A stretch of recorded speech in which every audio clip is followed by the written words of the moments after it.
Thy Flesh Consumed is a very interesting episode in Ultimate Doom's history.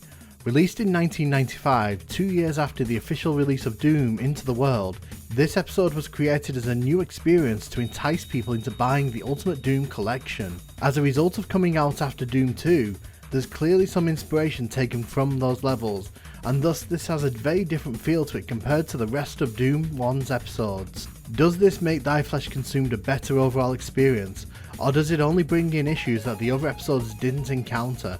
I'm going to be going through each of the levels and giving my thoughts on each outing. Remember that these are just my personal thoughts. You don't have to agree, and I appreciate that not everyone will share my sentiments.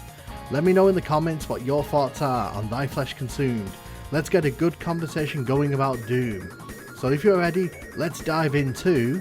Hell Beneath is a brutal introduction to Thy Flesh Consumed when played on Ultraviolent. It makes heavy use of enemy teleporters and is designed to create multiple choke points as enemies zap into the level from all over the place. The level hands you a shotgun, chain gun and rocket launcher, but these have to be used in moderation if you plan to make it through this level in one piece. On higher difficulties you won't see any med packs or stim packs, adding to the difficulty. Overall it's an okay level, but one that relies a little too heavily on hiding ammo and health while simultaneously overusing teleporting enemies to chip away at the player's health. The mandatory Baron fight is a real test as he teleports around several times and there's simply not enough ammo to deal with him and everyone else at the same time.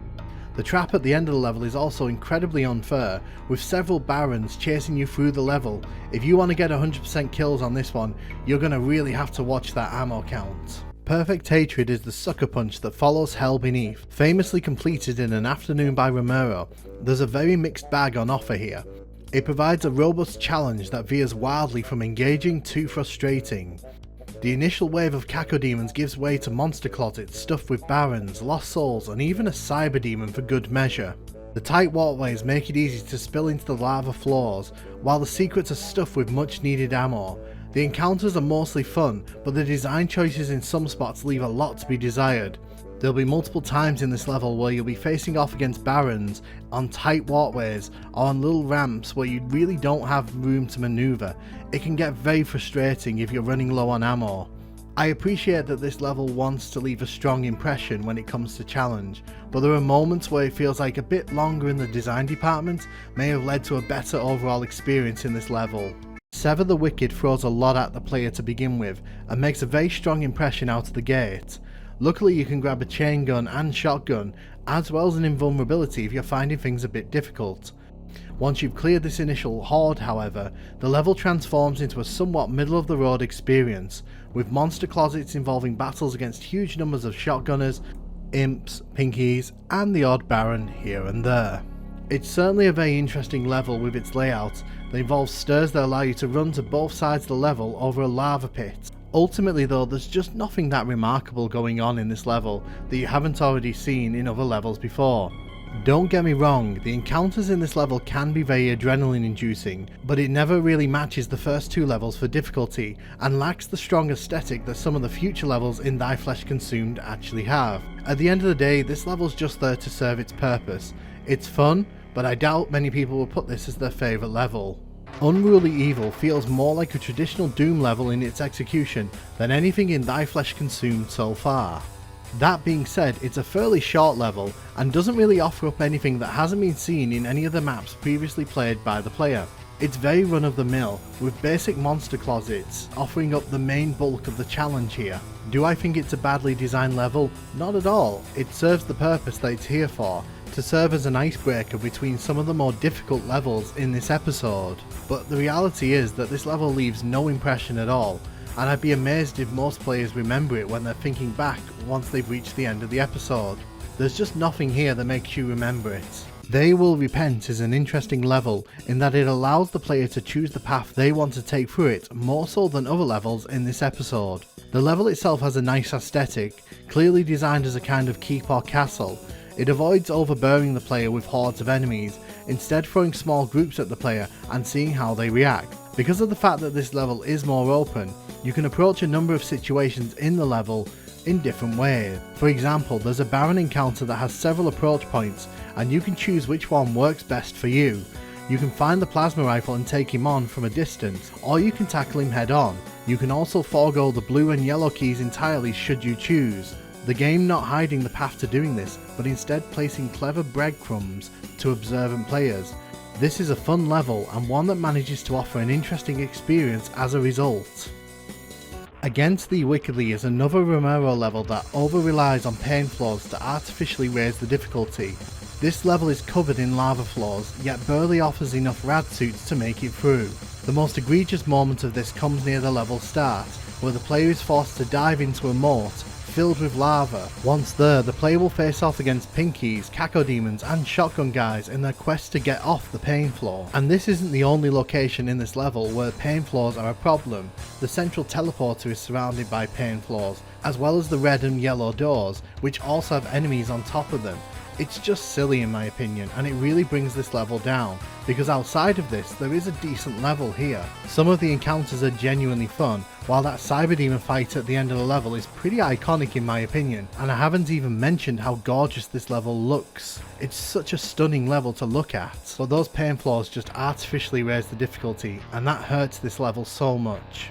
And Hell Followed is the penultimate level for Thy Flesh Consumed, and it does a decent job of offering up a fun, if somewhat limited, stepping stone to the final level. This level practically throws everything in the playbook at the player, including a whole host of battles against cacodemons, shotgun guys, barons of hell, and any enemy you can really think of outside of the Spider Mastermind. A lot of this level can be skipped, because only one key is essential, but I do recommend at least going round once to experience all those different moments, including the Cyber Demon fight, which can be incredibly fun, but cheesed as well if you want to grab the invulnerability. It's right there behind you. The real star of the show for me though is that final room where the exit is located. There's so many different enemy types in this room, and they're all located in different places, meaning that you have to think fast if you want to get rid of them all without taking too much damage. It's another solid if unremarkable level in Thy Flesh Consumed. Unto the Cruel, in my opinion, is the best boss level in Ultimate Doom,